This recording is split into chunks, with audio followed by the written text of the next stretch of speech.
but special. Saying farewell to Kent is not an easy one for me, at least, but maybe for you as well. Thank you, and thank you to all of the musicians, everyone that's giving tributes. Thank you so much for making this special. And for the staff parish committee and the planning team that you'll see the names listed on the back of your, above the fly fisherman.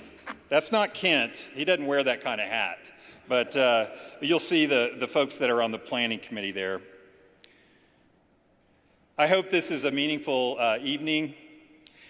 I do want to say that if you brought a card to share with Kent and Chris in the fellowship hall downstairs, which we'll convene after our program in here, there is a box on a table down there. You can put your notes. There's even extra little notes that you can write on if you'd like, little pieces of paper to Kent and Chris. But welcome again. Thank you for being here. God bless us.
Well, Kent, a year ago, I stood here while you said some very nice things. I'm going to do my best tonight. I guess I must be the one that worked with you the longest on this staff here. And what a treat that was. After 41 years, you work with a lot of senior ministers. And I've worked with some wonderful senior ministers, but never one finer than Kent. When we've celebrated 41 years of ministry actually together in 16 years here, kindred spirits in what we think about worship and in so many other things. Your introduction meeting, I've said this to Kent many times, I nearly did not go to the staff parish introduction meeting with Kent because Rod Wilmoth had said, "This is your guy." And I thought then, that's just fine. That's absolutely fine. But I thought, I should go. I should really go and introduce myself. And I walked up and I got off the elevator on the 3rd floor. Easy to spot someone that you've never seen before, in a group of people. Kent turned and walked toward me. He stuck out his hand to shake mine. I said, "I'm Steve Harder." And he said, "I know who you are." He said, "I have seen the Easter video and the Vidor was wonderful." Well, I was impressed that he knew to say Vidor when it's spelled W-I-D-O-R, that he said Vidor. And I thought, that's good enough for me. And that was it. That's how we started off, of course. We've shared many, many times about our common thoughts, about the dignity and the beauty of worship, and I appreciate that so very much. You've been incredibly supportive of the rebuild of this organ. When we were first talking about that, I was terrified to take Kent the proposal because at that time it was $220,000 or $30,000. And he said, "Oh, bring it to me." And I went up and I said, "I don't think I can hand this to you." And he said, "Give it to me." And I said, "I don't think I can," because I was terrified. He said, "Give it to me." He took it and he looked at it and goes, "Well, that's not bad." Well, it cost twice that, folks, a little more than twice that by the time it was all said and done. But without him, we would not have this renovation and the support behind that and the re-leathering of our organ, which I said to Kent, I said, "We pull this off, get this done, you and I'll never have to worry about this because it typically lasts 50 years. So we didn't have to worry about that anymore. Of course, you were always so supportive of our concerts, both the concerts that were done by the choir here and then outside groups. I think particularly Messiah and the Patriotic Celebration. You were always such a gracious host for the Patriotic Celebration and welcoming our speakers and making sure everybody was right where they needed to be. And I appreciated that always so very, very much. As I've shared with you before, and I will share with all of you, Kent's arrival here, for me, it had been a very challenging time prior.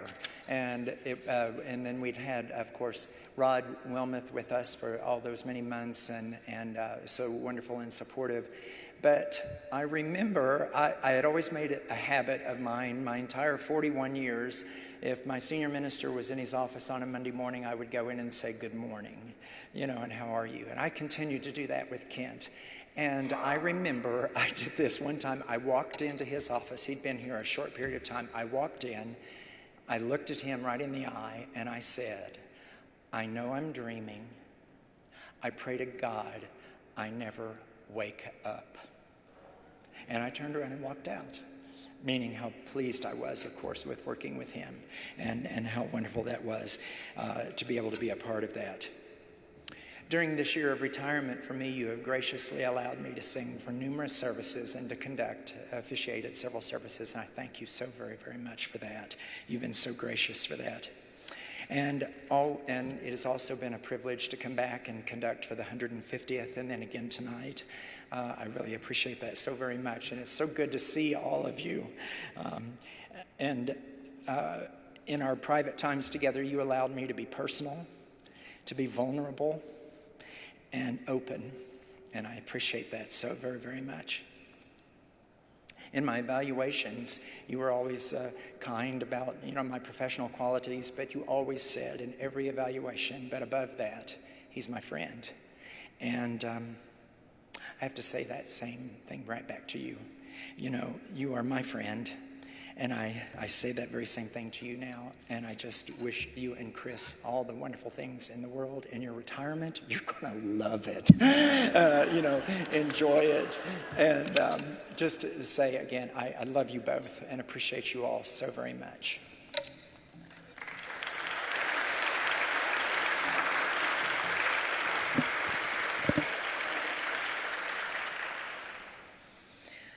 Sunday, March 18th, 2007. It was not the first time I had been in this church, but it was the day that changed everything for me. I was sitting right there, 2 pews behind where you're sitting now, and you said something in a sermon. You were preaching on the prodigal son, and you mentioned almost in passing that the thing about that story is that we all find ourselves in different characters at different times. Sometimes we are the one needing grace. Sometimes we are the one refusing grace. And sometimes we are the one giving grace. I found myself in that moment the one refusing grace and needing to give it. And I did, and I tried, and I came back the next Sunday, very uncertain about this Christianity thing and the Christian people, because I was not so sure about them. But I cried, and you preached. For a year and a half, I cried every Sunday. Every Sunday opened my eyes a little bit more.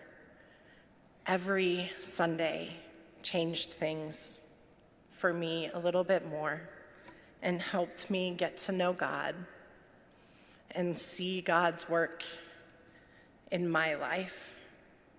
I attended every class that I could go to, and you said things that opened my eyes, helped me understand God's grace first. God's grace over and over. I remember the first time I went to your office, Todd and me, I came up with some crazy plan of something to do, and Todd and I came in. I was shaking so bad being in the senior pastor's office. I'm like, oh my gosh. The first time you ever mentioned my name from right here, I was sitting in that pew, 3 rows back. I turned beet red and sunk down in my pew. Over and over, you have continued preaching and teaching and pointing towards God's grace. Always God's grace. And you all may not know this, but church planters are known for getting sideways with their senior pastors, especially innovative church planters that try to do new things and push the boundaries and test the limits, which of course is what I did so often with The Edge. And we did. We argued and debated, and still you kept preaching, kept teaching, kept questioning, struggling with me, helping me learn, helping me grow. I know that you changed lives in your ministry. I know not because my life was one of those that changed, but because as I'm getting ready to leave, I have heard story after story from people in the ways that I have touched their lives. And that was because of you. Because you taught me about God's grace. God's grace always first. And you taught me to respond to the call. And I know I am not the only life that was touched by you and your preaching and your teaching and your insistence that God's grace comes first. I know because I see so many faces out here. Thank you for letting God work in your life, for following God's call, for showing up, for preaching amazing sermons that were life-changing week after week. I pray for you and Chris and your retirement. Now, I don't know, but I trust Steve when he says it's going to be amazing. And I believe you will continue to touch lives. Thank you.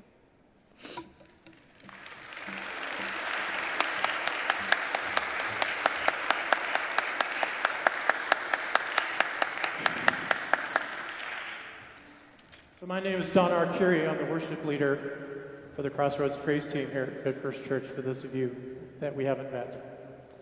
Brian asked me to say a few words about Kent and Crossroads relationship, and he didn't know that he was picking the guy that cries all the time, so I'll do my best to hold it together in this moment. But we're starting our 24th year here in this church as a praise team. Many opportunities before 1999 came and went to try to establish a praise team in this church. Lots of vision, but very rarely was it carried through.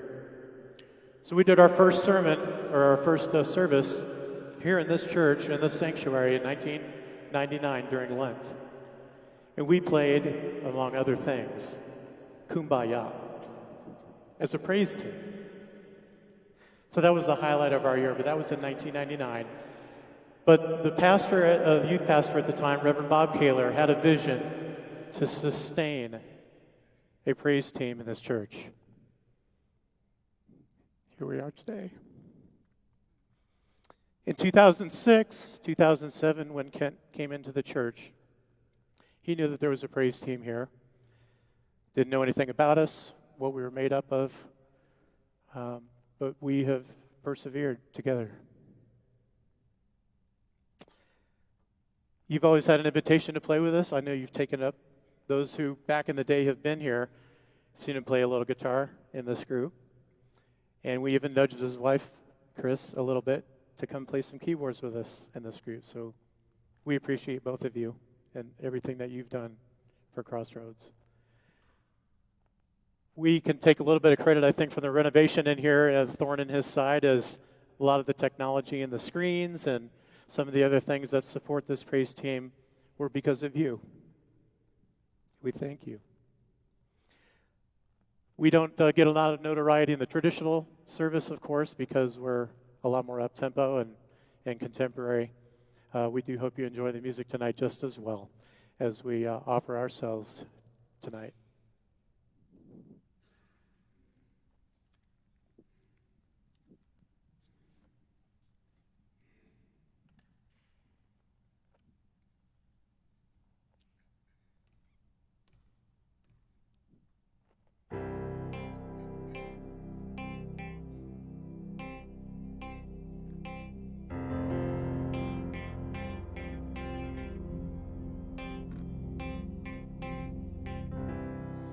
There's nothing worth more that could ever come close.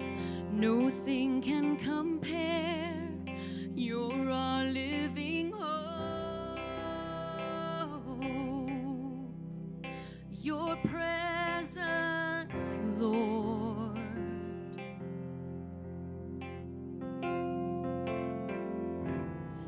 Well, I've tasted and seen of the sweetest of loves, where my heart becomes free and my shame is undone.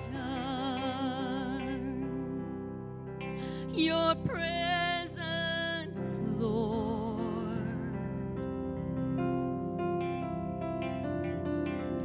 Holy Spirit, you are welcome here. Come flood this place and fill the atmosphere.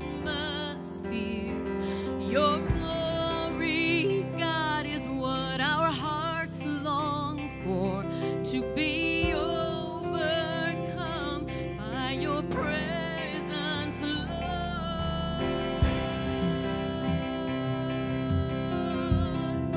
Your presence, Lord.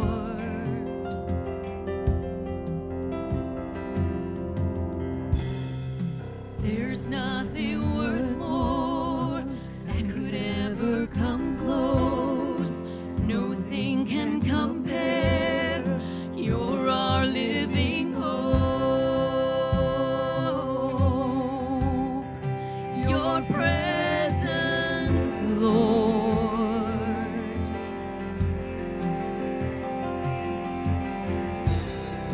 I've tasted and seen of the sweetest of loves, where my heart becomes free and my shame is undone. Your presence, Lord.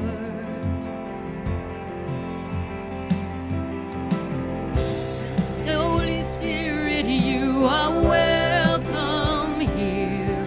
Come flood this place and fill the atmosphere. Your glory, God, is what our hearts long for, to be overcome by your presence, Lord.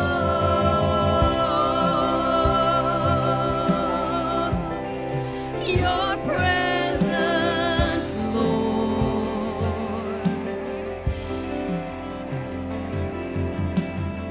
Let us become more aware of your presence.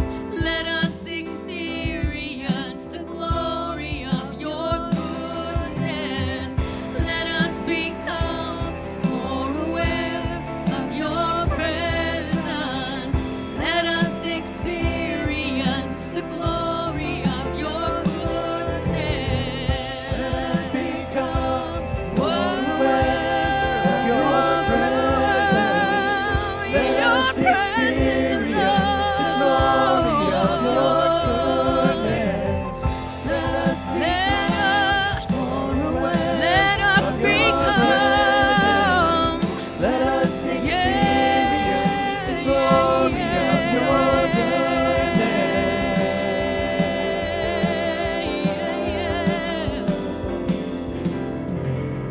Holy Spirit, you are welcome here. Come flood this place and fill the atmosphere. Your glory, God, is what our hearts long for, to be overcome by your presence,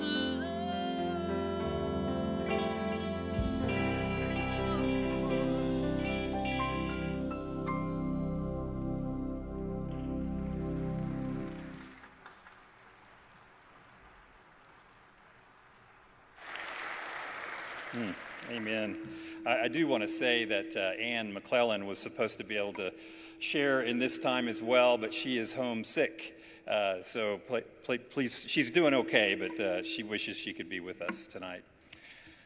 So Kent, since that day a few months ago when you dropped the bomb on us, that you decided to retire, when he talked to me on the phone that day, he just barely said hello. He said hello, and then he dropped the bomb. I'm going to retire July 1st. I've been trying to figure out the words. I haven't found all the words to express to you. And I know you don't want to hear the ones I said to Debbie that day. But I assure you, as the reality has sunk in, I've found a few words.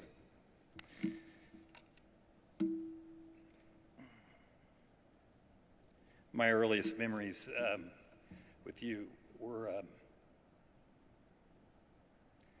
I was a green 19-year-old working as a summer intern at Boston Avenue United Methodist Church, 1986, and Kent was, he was ripe and old, 25 years old.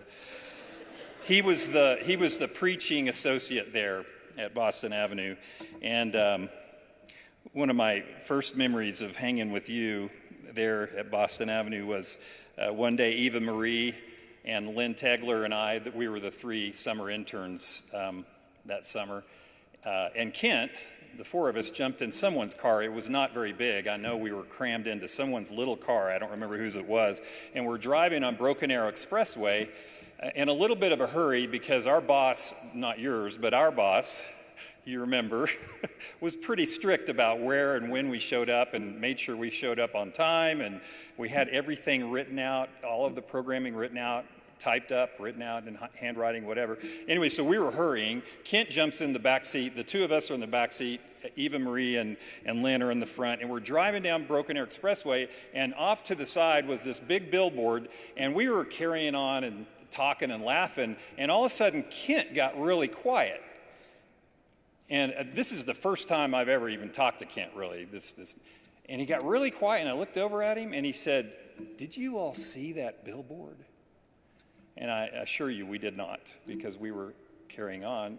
And we said no, or whatever. He goes, "Oh my gosh." And he proceeded to tell us the message of the billboard and how it was related to God's grace.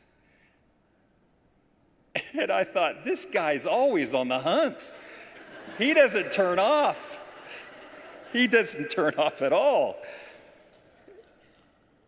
And you haven't turned off the hunt all the way through. That sermon-making hunt. That'll preach, you say. And you brought a lot of that to hundreds and hundreds and hundreds of people. So I thank you for being the man on the hunt, finding the right words to share God's grace with us. A year after seminary, he took a risk on me and hired me at Wickline United Methodist Church as the youth minister, and we had a brief but sweet time working together. Folks, we're talking 3 months before he moved to where? Close to where they're moving now. But it was a sweet time to be able to serve with you then. We kind of lost track of each other. I think it was probably around a decade or more. We would say hello to each other by way of common friends and stuff, but we hadn't seen each other in a long time. And Debbie and I were living in North Carolina, and the boys eventually, they were born in North Carolina. We lived and served in Methodist churches and such out there for about a decade. And after we found out we were having Ethan as our second son, we thought, all of our families out west, Phoenix, Oklahoma, Texas, and then a big slew of my family up in Denver. And we decided that the distance was way too long, so we wanted to keep an eye open for a position out here in ministry, and we really wanted to be in Denver at the time because I had so much family up there. It took 2.5 years before anything opened up. We loved where we were, but we were ready to move this way. So one morning, I'm sitting at the computer. Now, this is back in the 1900s, as my boys would say. So just remember the 1900s with the computer on the internet. Okay, so I'm on the computer looking at this First United Methodist Church, Colorado Springs website, and it was in the morning before I went to work, and Debbie stepped in behind me and said, "Where's that?" I said, "That's in Colorado," and she said, "Well, what city?" I said, "That's Colorado Springs. It's Colorado Springs First Church." She goes, "Todd, we don't want to live in Colorado Springs." And because we pretty much had our heart set on around Denver. I said, "Well, you know what? It said, I picked up that they were looking for a new senior minister. If the right senior minister was there, honey, I mean, if they have a position to interview for, I would try." Well, okay, whatever, Todd. So we went to work, and that night, I'm back on the computer, and this is This is the 1900s internet part. So I downloaded the Encounter, our newsletter, and here's the Encounter. It's downloading about this fast. And it says, help welcome new senior minister. And then here comes this picture of some white guy, and it gets to be about right here, and I already knew who it was. And sure enough, it gets down, and I yelled out, and I made some big noise, and I started laughing, and Debbie came running downstairs, and she stood behind me, and she said, what? And I said, you remember what I said this morning? Just this morning? She goes, she might have said some word that I won't say here too, but she said, oh my gosh, that's Kent Ingram. Oh my gosh, we're moving to Colorado Springs. I said, no, honey, no. I don't even know if there's a job there, but I can promise you I can't wait to catch up with Kent. And so it was about half a year later, something opened up, and Kent, thank you for taking a risk on me. You put yourself out there to bring me here, and I am so, so grateful. It's been a great ride.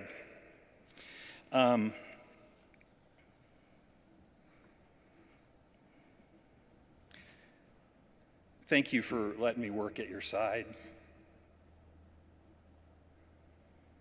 I don't think I ever took you for granted, but God knows I hope I haven't ever. But having to say another goodbye to you makes me feel a bit dizzy. Like I've gotten way too used to your strong presence in my life. I've hoped that I would get far further to into my career before we parted ways. But that's unrealistic, and I knew that as I hoped. Yeah, God's going to provide for us here. God's good. New things will happen. We're going to be fine. It's going to be an adventure here, but it's going to be hard to let you go. Can't I count myself quite fortunate to have had you as my boss and my big brother in faith for so many years. My calling and my work of ministry, my family, my heart have benefited immeasurably by your personhood and your leadership. Your calm, clear-thinking, supportive, Christ-centered leadership, your excellent preaching, your risk-taking for the greater good of Christ's beloved community that keeps expanding, and so much more have inspired me. And it's helped me get up off the ground more than once and go at it again. So thank you, good man. I'll miss you. Well done. I'll pray for you and Chris and the kids. And at some point, hopefully not too far from now, I hope to cast some lines for some largemouth bass not far from your cabin in the woods up there in the north. I love you, brother. Tight lines.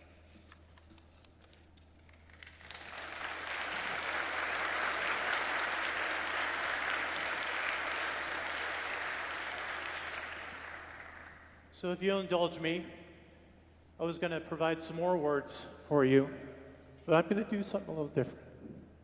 I'm going to give you some images to take with you, and for you to take with you as well.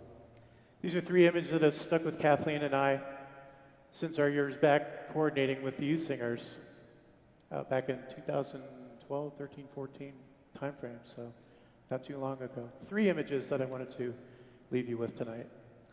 First one is the pastor standing out in the middle of the parking lot on a Sunday morning, about 7:15 or so, looking at Pikes Peak. We asked him about that one day, and he just simply explained to us that when I arrive on a Sunday morning and I prepare for all these worship services, that I have this symbol that gives me inspiration. So, without fail, every Sunday that we showed up for youth singers, we drove right by Kent in the parking lot as he was getting his inspiration for worship. So that's the first image. Second image. Following his stint in the parking lot, he would head directly downstairs to where? The choir room, to meet with and pray for the youth singers. A lot of the coordinators will agree with this, but I don't think there's been that kind of support for a youth group from a senior pastor than what you provided. The kids really capitalized on the words of wisdom, the courage, the strength to come in every single day or every Sunday from September to May at 8 o'clock in the morning when they could be sleeping. But they got words from you. And we thank you for that. The whole church, I think, thanks you for that and the support of the youth. And we're going to hear a lot more about Kent the man as the evening continues on, but we wanted to leave you with this final image about Kent the pastor. And we're going to build off of this because of the song that we're about to sing, which Kent has proclaimed one of his favorites from this group. And that is the image of the pastor standing out in front of his church on a Sunday morning before 8 o'clock worship, and before any worship service, really, and meeting and greeting and spending time with anyone who would come in the shadows of this church. I think that was a staple, one of the staples of your ministry. And he would encourage us, and we're going to sing this song here, but I think he would want you to sing, even if you don't know the words. Please participate in spirit in this song. We are the body of Christ. We're going to sing about that here. We want to welcome all those into the church that he has welcomed right there at that front door and given them the good news about Jesus Christ. So we hope you will sing with us. We hope you will praise with us and worship with us. And again, thank you on behalf of everyone from the bottom of our hearts.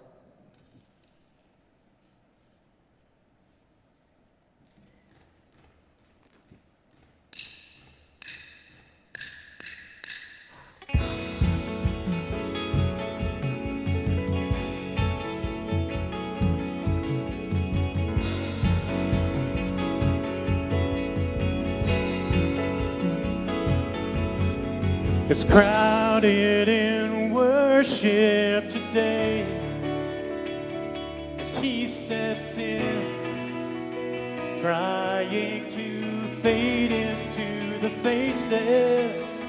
The girls teasing, laughter is carrying farther than they know,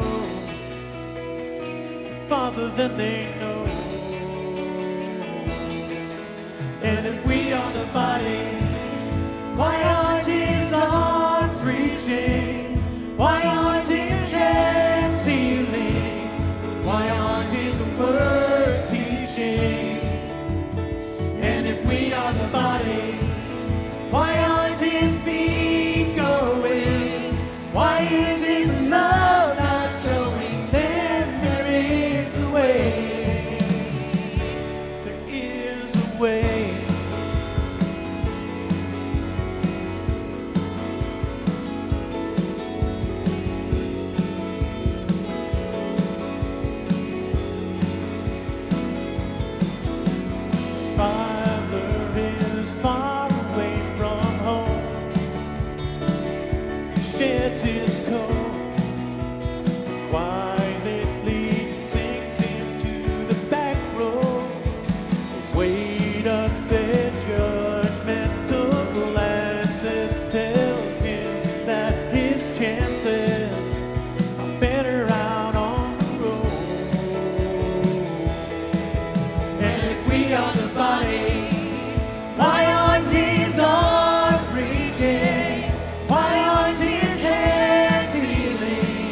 Why aren't his words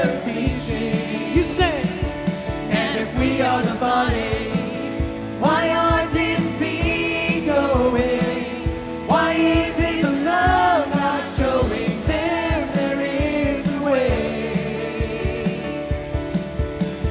Jesus paid much too high a price for us to pick and choose who should come. We are the body of Christ. And if we are the body, Why aren't his arms reaching? Why aren't his hands healing? Why aren't his words teaching? And if we are the body, why aren't his feet going?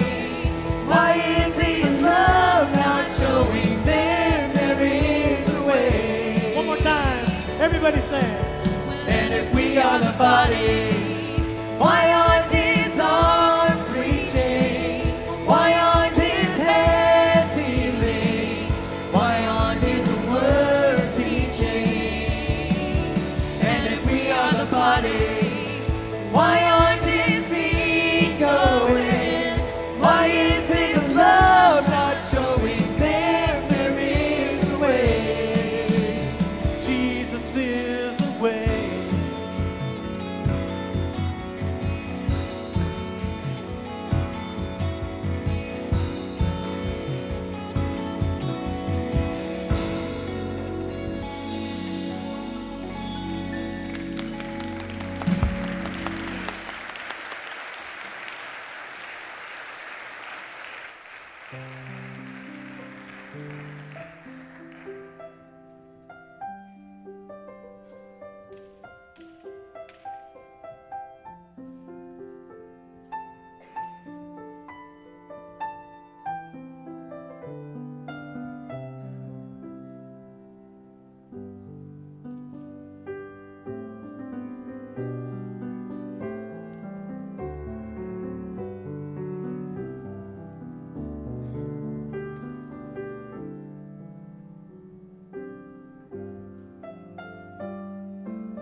Kent, congratulations to you on your retirement.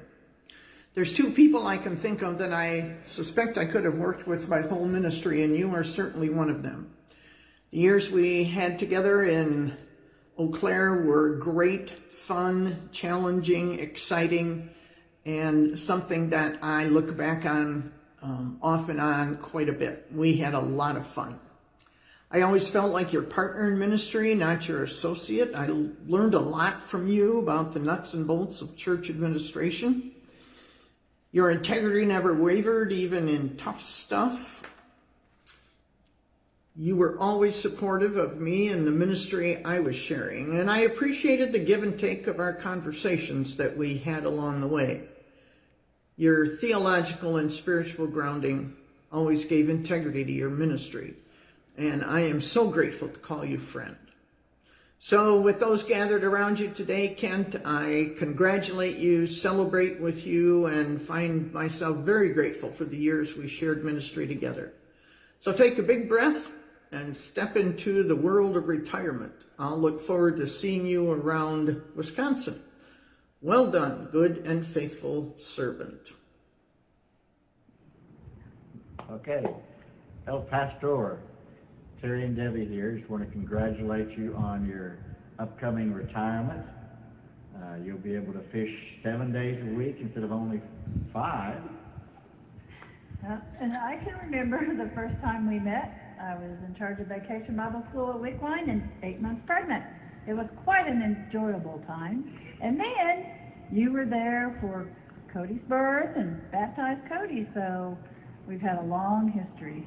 That was in 1990, and then in 91, we went on our first Wickline mission team trip to Pastoral. Had no food, no running water, no beds. We had a great time the whole time. And the next year we went back to Pastoral. We stayed in Creole. These are the T-shirts that I made that commemorated in 1992. We had our famous Bimball tournaments. So lots of good memories with you and Chris and all the other people in your family, and looking. Hi there. About 16 years ago, First United Methodist Church got a new pastor named Kent Ingram. And it wasn't long after that that I heard he was looking for me. Well, the first thing went through my mind was, oh crap, what did I do now? But it turned out all he wanted to do was go fishing, wondered if I might take him. So then the first thing went through my mind was, oh crap, now I got to take the boss fishing, probably bait his hook, take the fish off his hook if he did manage to catch one, try to show him a good time here in Colorado. Well, we agreed on a time and a place and loaded up my truck with all our gear, some water, some food, and headed to the Arkansas River. Didn't take long for me to realize Kent actually knew how to fish, but he could definitely benefit from some of the things I could teach him if he was willing to listen. He could probably also benefit if I could have helped him with what came to be called the trout dance, an unchoreographed, kind of random motion, jumping and jiggling, hooting and hollering that commenced when Kent actually did manage to catch a fish. I wasn't so sure I could help him with that, but I said I would. Maybe I could find some appropriate music to go along with it. Well, over the next 16 years, we fished a lot together. I've kept journals, and I went back and looked, and turns out we fished no fewer than 320 days together on a river somewhere. That's a lot of time. That's a lot of fun. We also spend a lot of time in the car. It's a minimum of 1 hour each way to wherever we went, and sometimes 10 or 12 hours to get where we were going. So we probably spent 800-900 hours in the car, talking, visiting, sharing, trading off driving responsibilities, taking a nap. And I came to appreciate what a wonderful human being Kent Ingram really is. He's a deeply caring and spiritual person. He cares about every member of this church. And over those many hours in the car, he kind of gave me different ways to think about some things, different ways to feel about some things I was glad to learn and experience. And maybe in some small way, I gave him a couple things to think about, maybe a new way of approaching something, or a different way of feeling about something going on around us or in the world. But we spent a lot of time together. I've said over those years, to anybody willing to listen, that besides a good wife, the most important person in a fisherman's life is his fishing buddy. Well, Kent, we've been blessed to have two wonderful wives, Chris and Cecile. And they've been so accommodating and willing to let us go out and play and share our many adventures together. But you were my fishing buddy. I'll always be grateful for that. That's 16 wonderful years of shared experiences with somebody I can't think of anybody better to share them with. You're headed for Wisconsin. You're taking a well-deserved retirement after 40 years of trying to teach us in the pews how to think about things, how to approach life, how to grow, how to develop in our faith journey. I wish you nothing but the best. Safe travels, and hopefully it won't be too long. I'm going to get up there and you're going to teach me how to catch smallmouth bass and maybe how to do my version of the bass dance.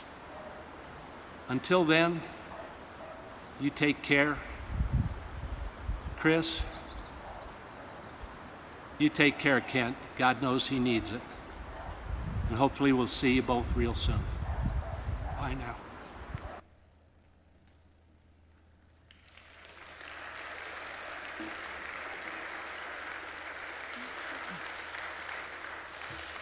Good evening. My name is Joy Maples, and I am the music leader for the Heartstrings service. I think I have known Kent the least amount of time. And I'm really sorry because I've heard so many wonderful stories about him this evening.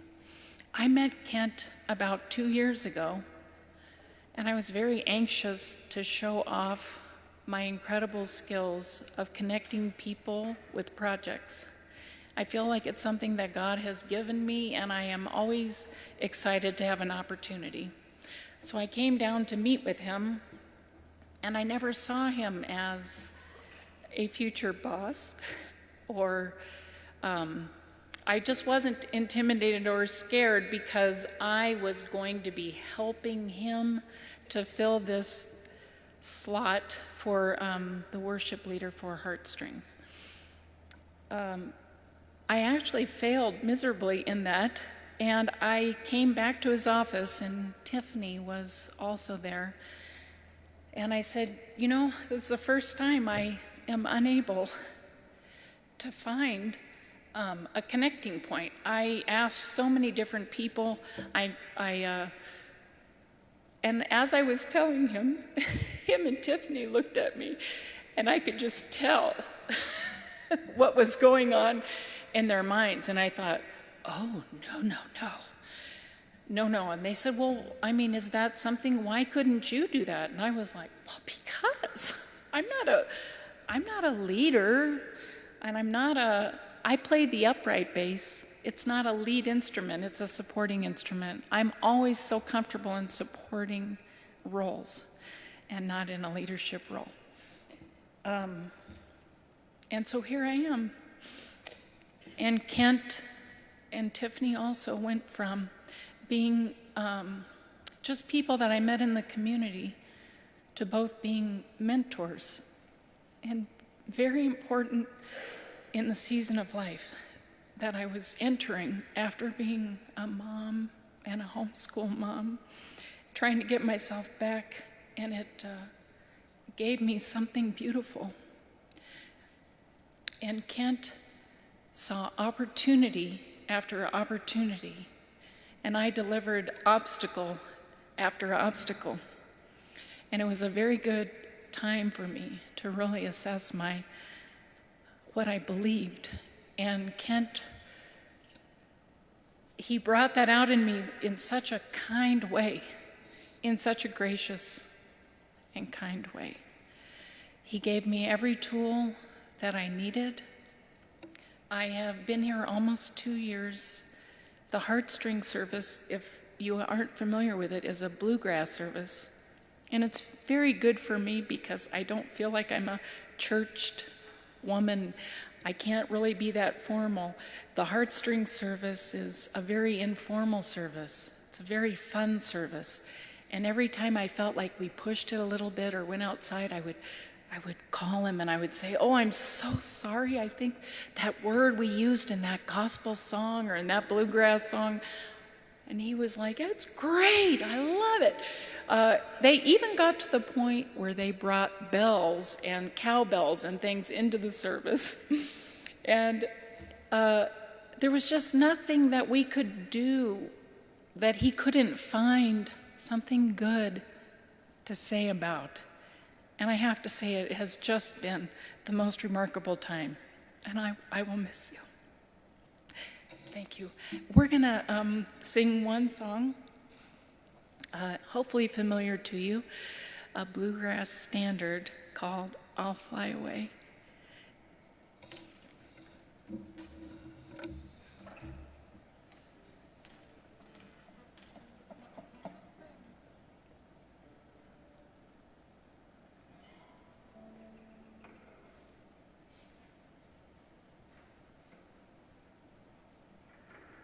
Y'all can join in if you want.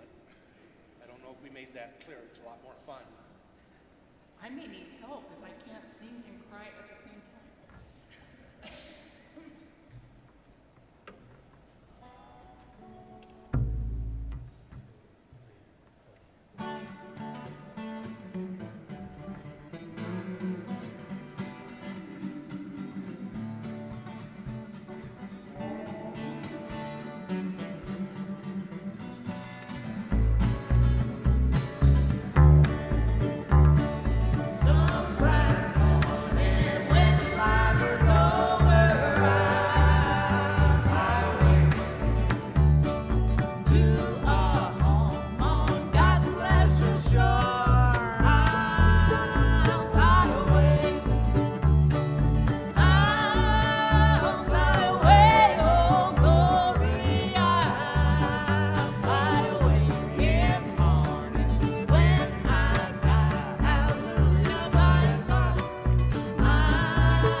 Well, who died?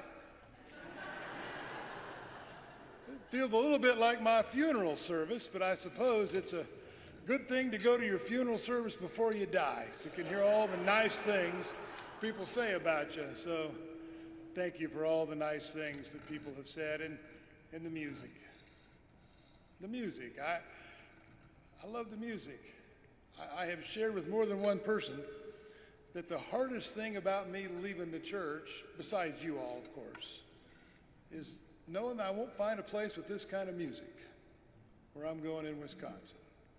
Thank you, all of you musicians, for what you've meant for me over the years.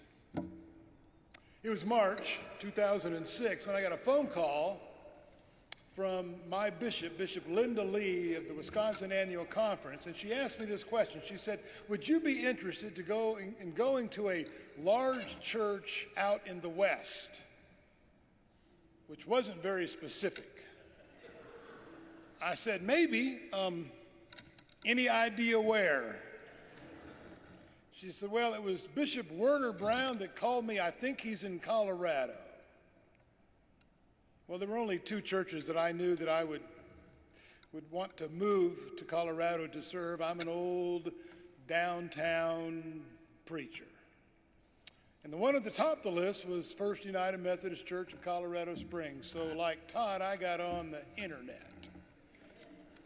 And as it began to slowly load, I saw Rod Wilma's forehead and the rest of his face and realized, oh, I bet it's this church. Rod and I were friends from a long way back.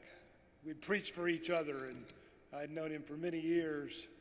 And sure enough, Steve Burnett, the district superintendent, called and talked to me about the First United Methodist Church of Colorado Springs. Now, I was not supposed to know who the other people involved in the search was, who they were looking at, but, you know, we preachers talk, and so I knew who some of the names were in consideration for this congregation, and I knew I did not have a chance. But I went ahead and went through the motions, thought it would be good experience for me to learn to do these kind of things. I remember Steve called and asked me for a video of my sermon, and I said, Steve, is it even worth the price of postage to send you the video? And Steve said, I don't know if you remember what you said. You said, you would be a strong candidate even if you didn't send the video, which I thought, well, I might have a chance at this church. I came out for an interview and was offered the opportunity to be the pastor at First United Methodist Church of Colorado Springs. I remember my wife and I walked back from the Antlers that night and just walked around the church. And I looked at her and said, do you think I can do it? She said, yes. I flashed back to my very first day in my very first little church in Stonewall, Oklahoma, sitting in that pew, wondering, what am I doing? And how did I end up here? And it never once crossed my mind that I would end up being a pastor of a congregation like the First United Methodist Church of Colorado Springs. But when I was 46, I had that opportunity. My wife and I were excited about coming out here with our family. My wife's job, of course, is to keep me humble. We met here with Rod Wilmot, the interim pastor at the time, and Rod brought us into the office, and Rod said, you know, Kent, you were my first choice. You were the one I really wanted to come here. And then he excused himself to use the bathroom, and my wife said to me, you know he would have said that to whomever it was they chose, don't you?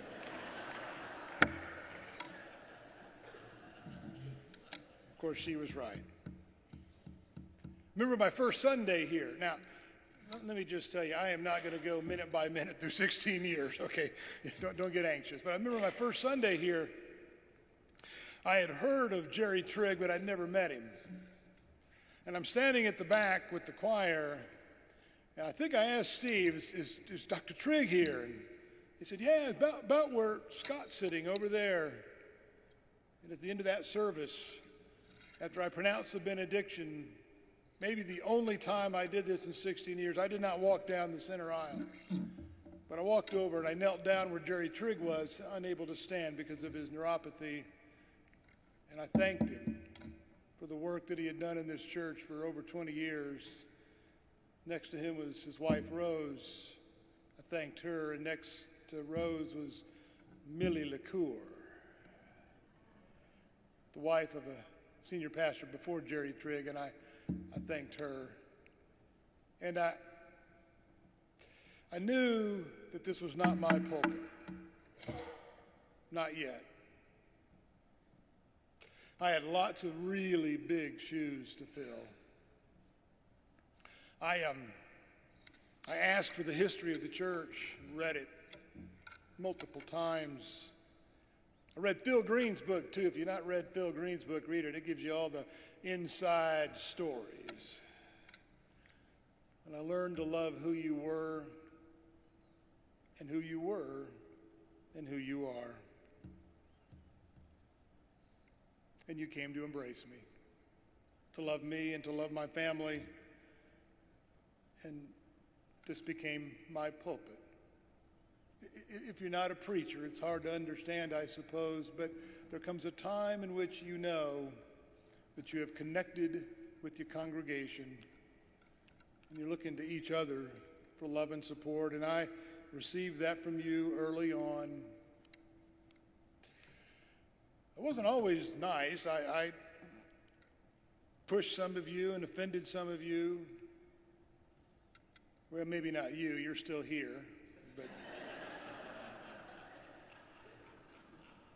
but I've often said that the one thing I do not want anybody to say about me at my funeral, and thankfully nobody said it tonight, is he didn't have an enemy in the world. Because I think if you're faithful to the gospel,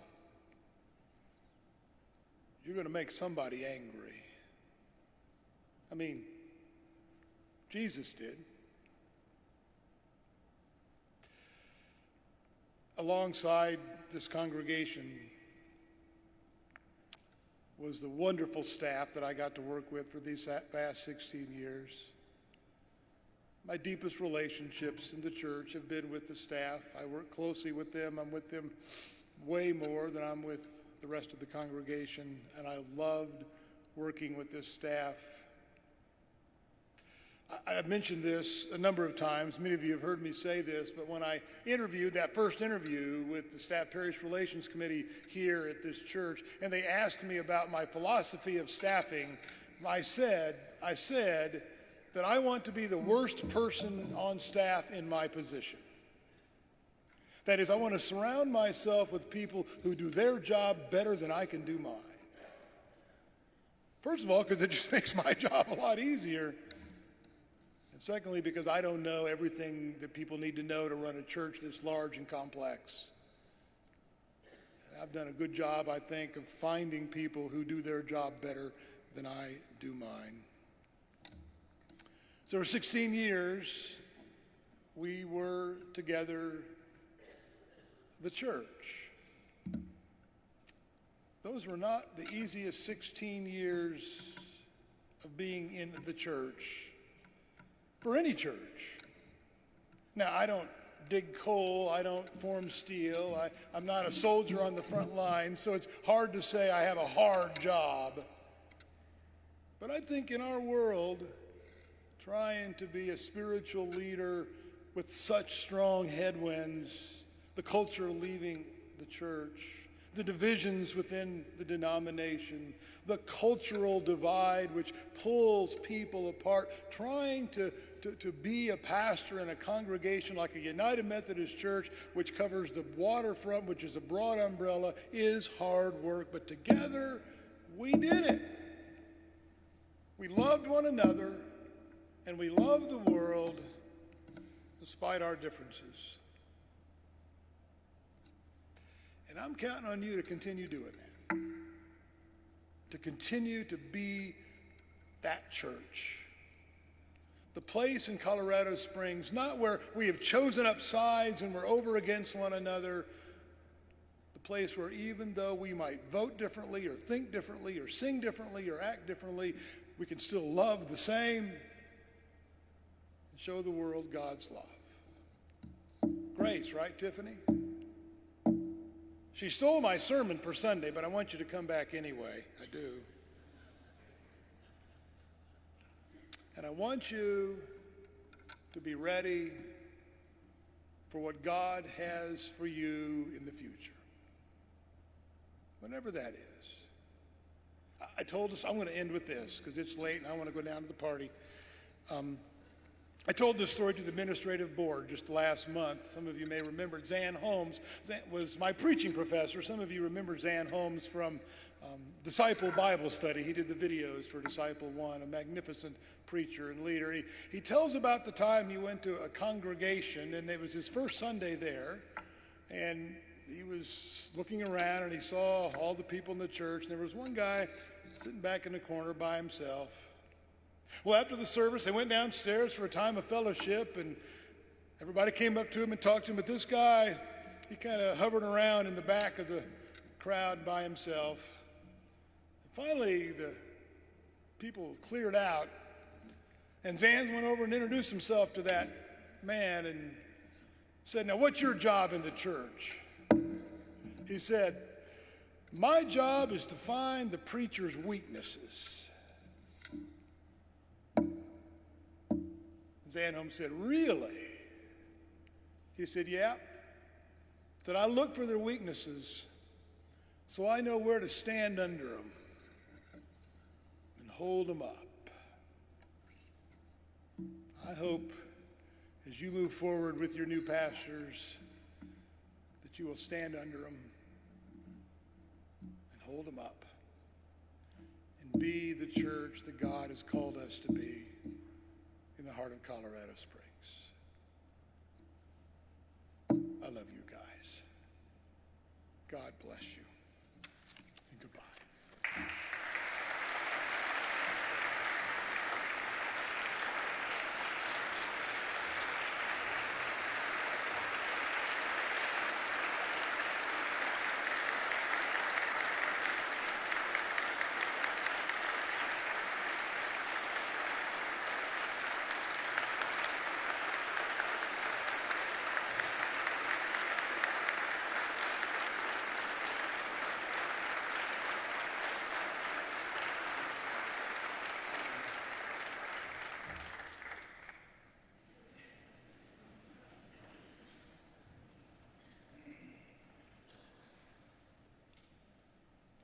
Chris, these are for you, not for Kent.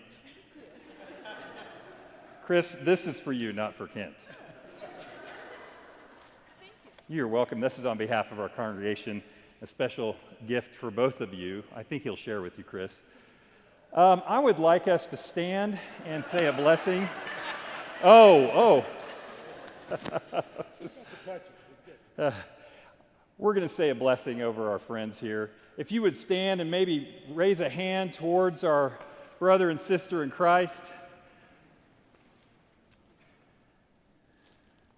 Kent and Chris, go now in the peace of Christ. Go now trusting that everywhere you go, we're going to go with you in your heart and you're in ours. Trust that His grace is enough. You belong here. You belong wherever you are in this world. And God's going to carry you so far. Go in the peace of Christ. Amen. Thank you for coming tonight. Love you guys.